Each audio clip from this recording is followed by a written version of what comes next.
Malalim ang pagkakaibigan sa pagitan ng Pilipinas at South Korea. Isa itong pagkakaibigan na pinagtibay ng digmaan at ngayon ay patuloy na pinag-iigting sa iba't ibang larangan. Mula noon hanggang ngayon, magkatuwang ang Pilipinas at South Korea sa pag-unlad at sa pagpapanatili ng kapayapaan. Ito ang kanilang kasaysayan. Tinaguriang The Forgotten War ang Korean War na sumiklab noong June 25, 1950 dahil mas nabigyang atensyon sa publiko ang World War II at Vietnam War. Maging sa Pilipinas, iilan lamang ang nakakaalam na tayo mismo ay lumaban sa Korean War. Sa ilalim ng United Nations, nakilahok tayo upang ipagtanggol ang kalayaan ng South Korea. Nagpadala ang Pilipinas ng 5 batalyon mula 1950 hanggang 1955. Sa pinadala nating 7,420 sundalo, mahigit 100 ang nagbuwis ng buhay para sa South Korea.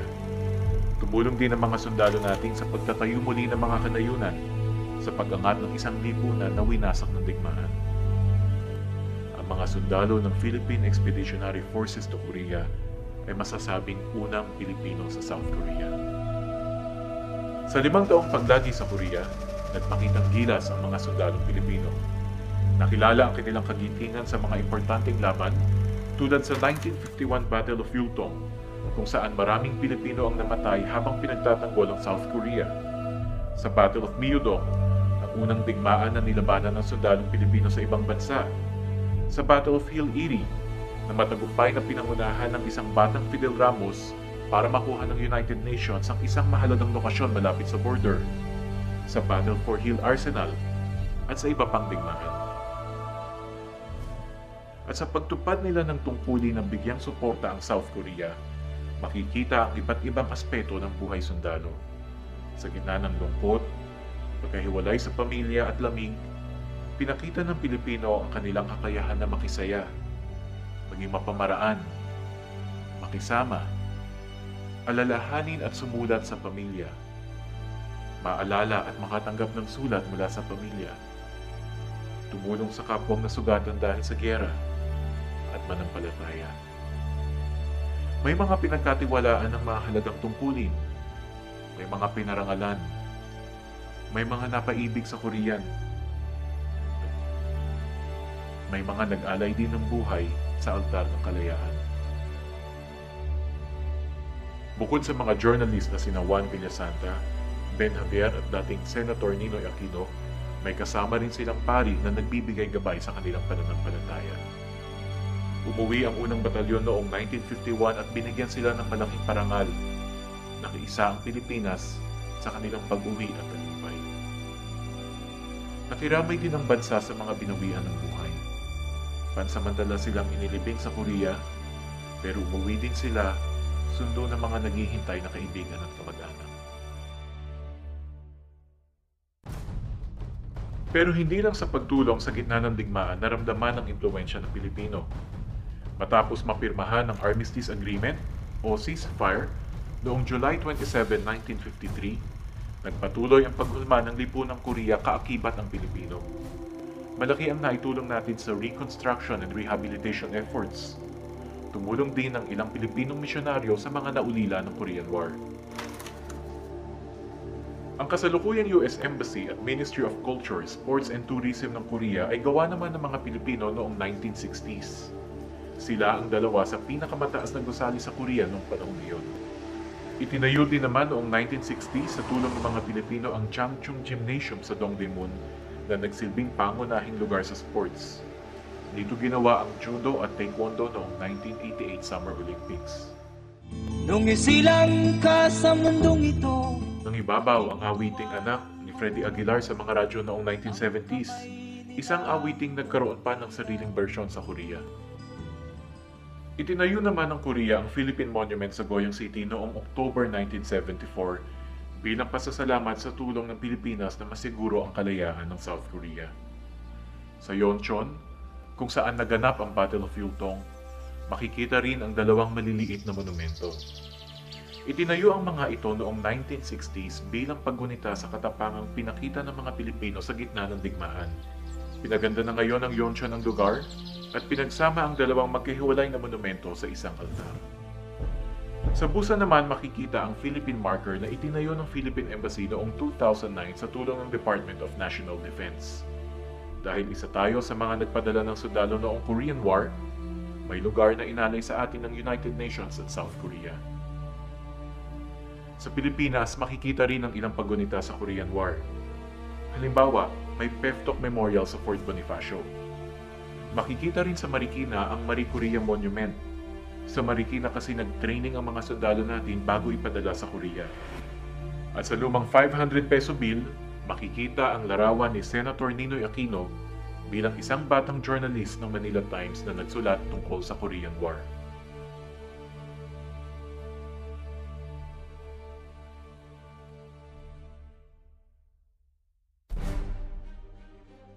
Ang pagkakaibigan ng Pilipinas at South Korea ay isang pagkakaibigan na nakapaloob sa kasaysayan ng diplomatic relations. Halimbawa, ang Pilipinas ang ikalimang bansa na kumilala sa South Korea noong March 3, 1949, 7 buwan lamang matapos maitatag ang gobyerno ng South Korea noong August 15, 1948. Tayo rin ang ikawalong bansa na tumugon sa tawag ng United Nations na tulungan ng South Korea. Wika nga ni General Carlos P. Romulo na siyang presidente ng United Nations General Assembly mula 1949 hanggang 1950. The application of military sanctions in Korea is in itself an act of greatest significance. The Philippine government, for its part, has given concrete proof of its support of the principle of collective security by sending troops to help the UN forces in Korea. At sa loob lamang ng 2 henerasyon, o mga 6 na dekada, bumangon ang South Korea mula sa pagiging isang bansang winasak ng digmaan tungo sa ngayon ay isa sa pinakamalaking ekonomiya sa mundo. Maraming dahilan sa mabilisang pag-unlad ng South Korea.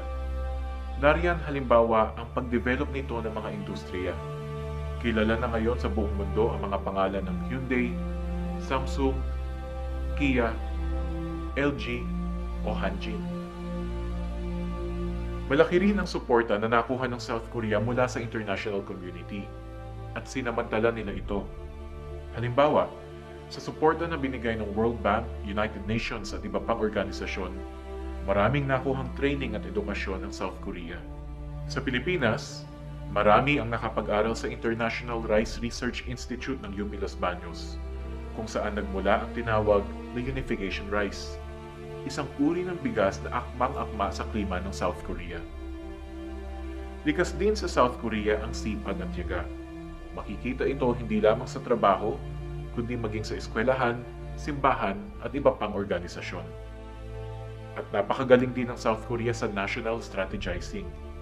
Isa sa mga national vision ng Korea ngayon ay ang low-carbon green growth. Sa ilalim nito, dinedevelop ng South Korea ang industriya na gumagamit ng teknolohiyang tumataguyod sa kalikasan. Hangad ng South Korea na manguna sa green industries dahil na rin sa epekto ng industrialisasyon sa klima. Ngayon, isa ang South Korea sa pinakamalaking foreign direct investor at trading partner ng Pilipinas.